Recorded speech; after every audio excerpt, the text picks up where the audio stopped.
Mr. Amash, 5 minutes. Thank you, Mr. Chairman, and thank you, Mr. Donahoe. It's good to see you again. Good to see you.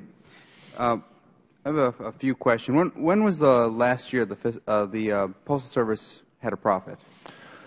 I think we had a profit in 2006, maybe 2007. I can't be 100% sure. One of those 2 years.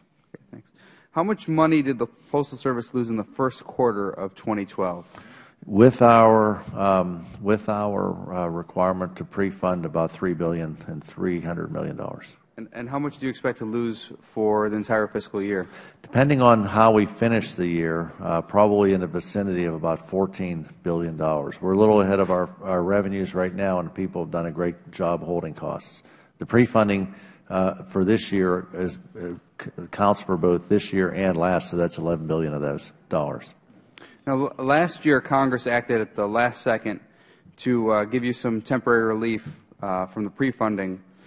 What does the lack of certainty of whether or not you'll have to make your payment each year do for your plan for profitability and your overall business model? We have to get that resolved. That's what we're proposing right now in terms of the health care proposals and the overall plan. But I will tell you, it's much larger than us. This is an industry issue.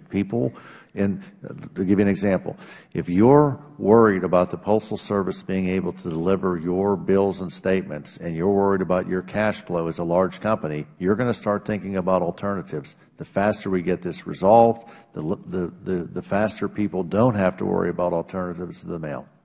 And that echoes nicely with my next question. In November 2011, you addressed the National Press Club, and according to the transcript you said, quote, "You know that phrase, speed kills. Well, the lack of speed will kill the Postal Service. There's a stark choice. A more flexible business model that allows us to control costs quickly, or very large losses that will ultimately burden the taxpayer." End quote. If immediate action is needed to return the Postal Service to solvency, why did it decide to self-impose a 5-month moratorium on closures and consolidations of its facilities? We were approached by members of the Senate, and they asked us, in order to keep some stability with the employees and the customers, if we would agree to wait to give them an opportunity to get legislation out and over to the House and get the legislation through the House and up to the President for signature. I didn't think that was an unreasonable ask. As we work through these processes to consolidate facilities, it's not going to happen all at once. The way we consolidate will be done in a very thoughtful and careful method, so we don't disrupt service. We are looking for the bottom line cost reductions, and we'll get those. But these consolidations will happen over the course of the next year. So you were supportive of the Senate's request, then? They asked me for that consideration. I had no issue with that.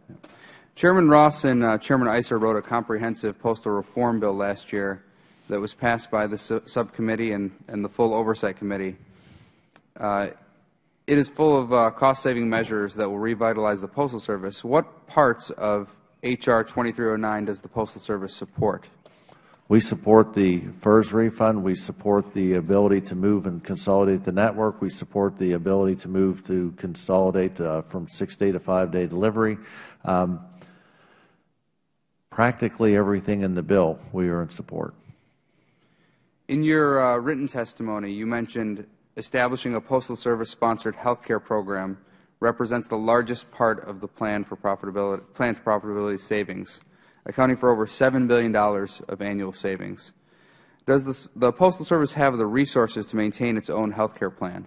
What we would do for a health care plan is what any other company does. You go out into the free market, you bid that, you find the best health care provider to act as pretty much an overall health administration firm, say a Blue Cross or United Healthcare. We would also expect to use HMOs or other health care to fill the gaps, because there are gaps out there, and that's the way that we would manage it. We'd go out through a regular competitive request for proposal, and once we were able to secure the health care, the provider would manage the plan for us.